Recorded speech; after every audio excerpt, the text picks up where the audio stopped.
요한복음 20장 31절 오직 이것을 기록함은 너희로 예수께서 하나님의 아들 그리스도이심을 믿게 하려 함이요 또 너희로 믿고 그 이름을 힘입어 생명을 얻게 하려 함이니라.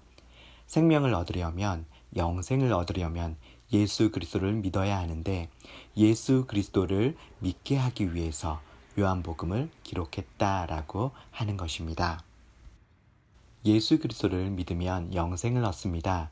그러면 영생은 뭐고 믿음이라는 건 뭘까요? 먼저 영생의 개념부터 보겠습니다.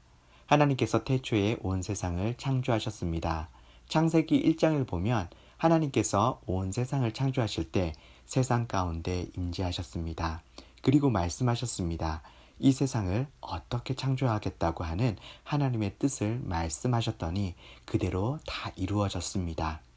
왕이 말씀하셨는데 그 말씀하신 대로 모든 것이 순종하고 왕의 뜻대로 다 이루어져요. 이걸 왕의 통치가 이루어졌다라고 표현할 수 있겠죠. 하나님께서는 하나님의 뜻대로 모든 것이 이루어진 것을 보고 토브, 좋았다라고 말씀하셨어요. 히브리어 토브는 좋다, 아름답다라는 뜻도 있는데 선하다라는 뜻도 있어요. 그래서 하나님의 말씀대로 이루어지는 것이 바로 선한 것이라고 하는 거죠. 하나님의 말씀대로 이루어질 때 하나님께서는 기뻐하시고 좋다 하시고 그리고 선하다라고 말씀하시는 것입니다. 이렇게 하나님께서 세상 가운데 임재하셔서 하나님의 뜻을 말씀하셨는데 말씀하신 모든 것이 다 이루어졌어요. 그랬더니 뭐가 찾아왔냐 하면 안식이 찾아왔습니다. 그래서 창세기 1장부터 안식의 공식이 세워집니다. 안식의 공식이 뭐냐 하면 하나님의 임재 플러스 하나님의 통치, 이것은 바로 안식이라고 하는 거죠. 하나님께서 임재하시고 하나님께서 통치하시면 거기에 안식이 이루어지는 것입니다. 이것이 이제 성경 전체에 흐르는 공식이 되어요. 안식은 반드시 하나님의 임재하심과 통치가 있어야지 이루어집니다. 그런데 굉장히 슬픈 일이 벌어지죠. 인간이 하나님의 말씀대로 살지 않았어요. 하나님의 통치를 거부한 거죠. 그러니까 하나님의 임재도 떠나고 안식도 깨어졌어요. 그러면 언제 다시 이 하나님의 임재와 통치가 온전히 회복되고 안식이 이루어질까요? 유대인들이 선지서를 보면서 메시아가 오면 하나님의 임재와 하나님의 통치를 회복해서 참된 안식이 이루어진다는 걸 알게 되었어요. 그래서 이때의 삶을 유대인들은 사모했습니다. 그러면서 메시아가 오셔서 하나님의 임재와 통치를 회복해서 참된 안식이 이루어지는 그날의 삶. 이게 너무 길잖아요. 그래서 이걸 줄여서 어떻게 표현했냐 하면 오는 세대의 삶, 오는 세대의 생명, 이렇게 히브리어로 표현을 했습니다.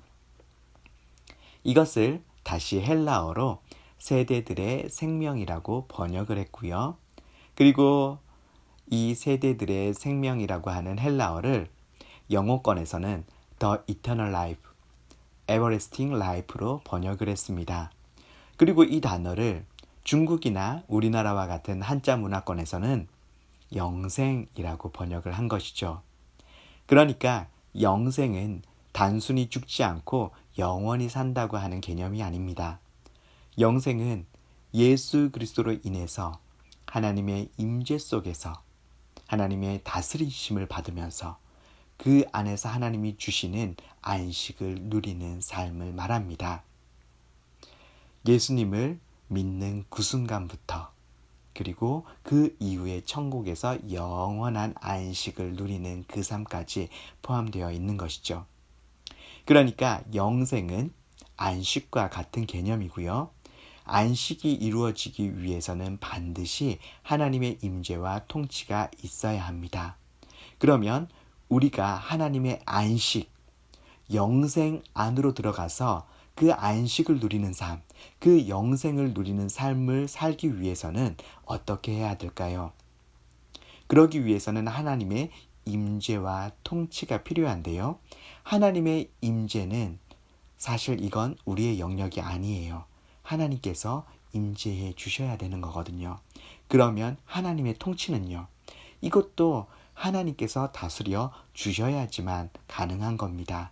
그런데 이거는 쌍방향이에요.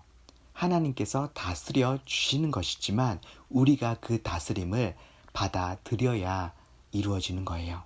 그래서 영생의 삶을 누리기 위해서 우리가 반드시 해야 되는 건 뭐냐 하면 하나님의 통치를 받아들이는 것입니다. 하나님의 통치를 받아들이면 하나님께서 우리를 다스려 주시고 우리 가운데 임재해 주세요. 하나님께서 우리 가운데 임재하셔서 우리 가운데 다스리시면 그때 뭐가 이루어지냐면 참된 안식, 영생의 삶이 내 삶에 이루어지는 것입니다. 우리가 영생에 대해서 살펴봤습니다. 그렇다면 믿음이란 무엇일까요? 하나님의 다스림, 하나님의 통치를 받아들이는 것, 이것을 요한복음에서는 믿음이라고 말합니다. 요한복음 3장 36절을 보면 아들을 믿는 자에게는 영생이 있고 아들에게 순종하지 아니하는 자는 영생을 보지 못하고 도리어 하나님의 진노가 그 위에 머물러 있느니라. 아들을 믿는 자에게는 영생이 있다는 거예요. 이걸 부정문으로 만들면 아들을 믿지 않는 자에게는 영생이 없다라고 해야 되잖아요. 그런데 이걸 요한복음에서 어떻게 표현했냐면 아들에게 순종하지 아니하는 자에게는 영생이 없다 이렇게 표현했어요. 성경은 같은 말을 2번 반복하기를 꺼려합니다. 그 대신 같은 의미의 다른 단어를 사용하는 거죠. 그러니까 요한은 믿는다 라고 하는 말을 순종한다 라고 하는 말로 바꾸어 쓴 겁니다. 그러니까 믿는다라는 말과 순종한다라고 하는 말은 같은 의미의 단어라는 거죠. 믿는다는 것은 단순히 그 말이 옳다, 내가 그 말에 동의한다라는 것만을 말하는 게 아니라 그 말에 순종한다라고 하는 것입니다. 사실 성경 전체에서 믿음을 단순히 지적 동의로만 사용하는 곳은 없습니다. 항상 믿음은 순종을 동반하는 것이죠. 요한복음에는 예수님의 기적이 딱 7개만 기록되어 있습니다. 예수님은 이 땅에 계시면서 수많은 기적을 행하셨습니다. 그런데 왜 7개만 기록하고 있을까요? 요한복음 20장 30절에서 31절 예수께서 제자들 앞에서 이 책에 기록되지 아니한 다른 표적도 많이 행하셨으나 오직 이것을 기록함은 너희로 예수께서 하나님의 아들 그리스도이심을 믿게 하려 함이요 또 너희로 믿고 그 이름을 힘입어 영생을 얻게 하려 함이니라. 예수님을 믿게 하기 위해서입니다. 그러니까 예수님께서 행하신 수많은 기적 중에서 사도 요한이 요한복음에 쓰기로 선택한 기적 7개는 예수님이 어떤 분이신지 알게 하는 그런 기적입니다. 동시에 이 기적에 나오는 등장인물의 반응을 통해서 예수님을 믿는다는 것이 무엇인지, 예수님께 어떤 믿음의 반응을 보여야 하는지 알 수 있게 하는 기적입니다. 요한복음의 기적들을 간단하게 살펴보도록 하겠습니다. 첫 번째 기적은 요한복음 2장의 6월절 가나의 혼인잔치에서 예수님이 물로 포도주를 만드신 기적입니다. 이때 예수님께서 아직 내 때가 이르지 않았다라고 하셨거든요. 그러면 예수님의 때는 뭘까요? 7장 30절에 그의 때가 아직 이르지 않았다. 8장 20절에 그의 때가 아직 이르지 않았다. 12장 33절에 마지막 6월절에 예수님께서 예루살렘으로 입성하시는데 그때 이제 때가 되었다라고 말씀하셨거든요.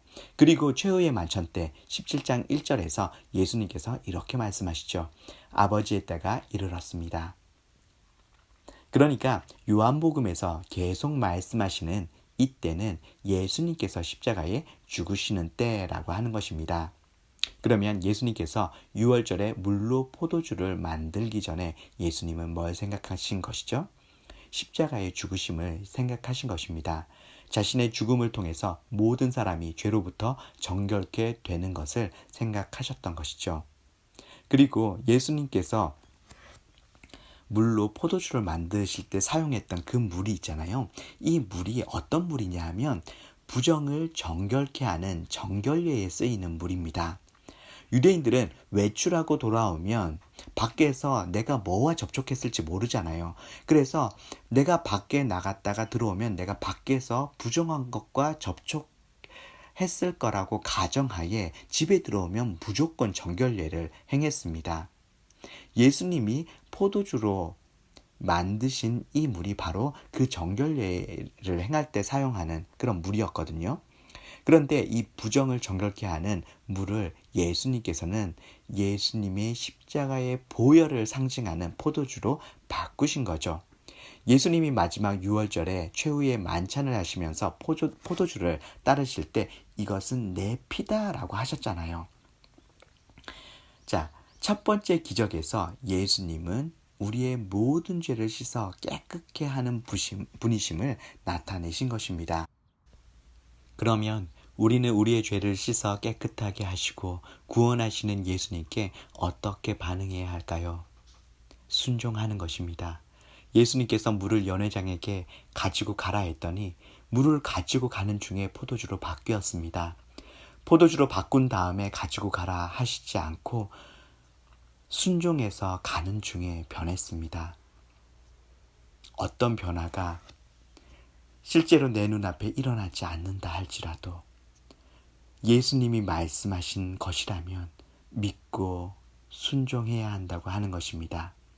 내 눈에는 여전히 물인데 가지고 가라 하실 때 믿고 가면 포도주가 된다라고 하는 것이죠.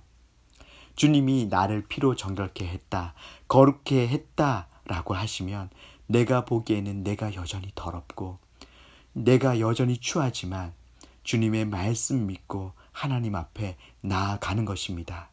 이게 믿음입니다. 나는 더럽습니다. 나 같은 게 어떻게 하나님 앞에 나아가겠습니까? 라고 하는 것이 겸손이 아닙니다. 이것이 믿음이 아닙니다. 주님께서 나에게 내가 내 피로 깨끗게 했다, 정결케 했다, 내가 보기엔 너 거룩하다 라고 하시면 아멘, 주님이 깨끗하게 하셨으니까 그 말씀 믿고 내가 하나님 앞에 나아가겠습니다 라고 하는 것이 바로 믿음이라고 하는 것이죠.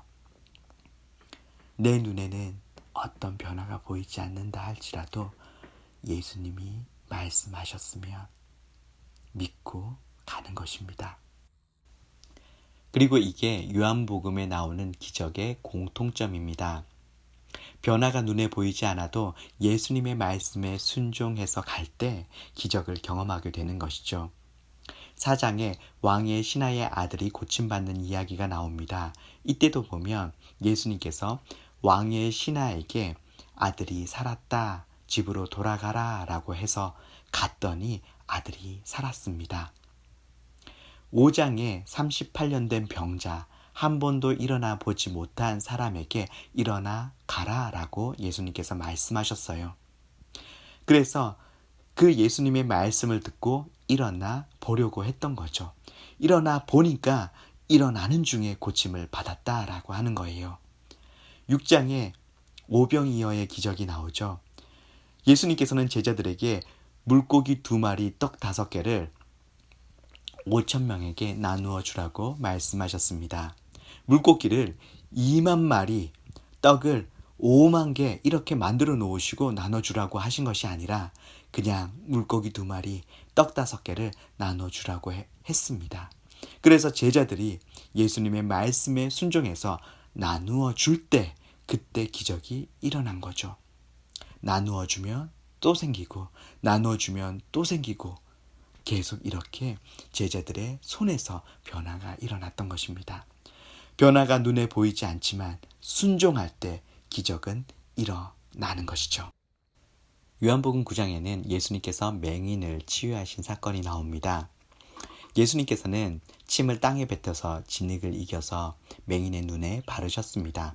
예수님은 그냥 말씀만으로도 고치실 수 있는데 왜 하필이면 더럽게 침을 땅에 뱉어서 진흙을 만들어서 눈에 바르신 것일까요? 요한복음 1장 3절에 보면 만물이 그로 말미암아 지은 바 되었다라고 해서 요한복음에서는 그 시작부터 계속 예수님을 창조자로 말씀하고 있습니다. 그러니까 지금 진흙을 눈에 바르면서 하나님께서 인간을 진흙으로 만드셨던 창조의 사건을 연상되게 하시는 거죠. 그러면서 예수님이 창조주라고 하는 것을 보여주는 것입니다. 그 창조주 되신 예수님께서 이 맹인을 바로 고쳐주신 것이 아니라 실로암 못에 가서 씻으라라고 말씀하셨어요. 지금 예수님께서 이 맹인에게 이 말씀을 하신 곳이 어디냐면 성전 쪽이에요. 그런데 실로암은 성전에서 한참 밑으로 내려가야 하거든요. 물론 두 눈이 잘 보이는 사람이야 예루살렘 길이 아무리 복잡하다 할지라도 금방 갈 수 있어요. 하지만 눈이 보이지 않는 사람의 경우에는 찾아가기가 쉽지가 않습니다. 예수님께서 안 낫게 해주시고 실로암 못까지 가라고 했을 때 맹인은 내가 거기가 어디라고 가? 라고 하면서 안 갈 수도 있었고 가다가 힘들면 포기할 수도 있었습니다. 그런데 이 맹인이 예수님의 말씀을 믿고 거기를 가는 거예요. 그때 어떤 일이 벌어져요? 눈이 떠지는 그런 기적을 경험하게 되는 것입니다. 우리와 함께 계신 예수님은 창조주이시고 구원자이십니다. 물로 포도주를 만드신 분이시고 앉은 뱅이를 일으키시고 맹인의 눈을 뜨게 하시고 죽은 자도 살리신 분이십니다.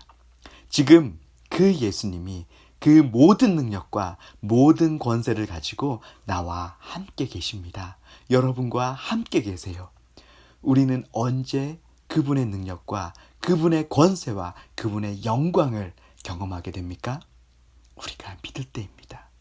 우리가 그 예수님의 말씀을 믿고 내 삶을 던질 때입니다. 순종할 때예요. 어떤 변화가 눈에 보이지 않는다 할지라도 주님이 말씀하신 것, 그것 하나 붙잡고 믿고 순종하는 것입니다. 그때 우리는 하나님의 살아계심을 경험하게 될 것입니다.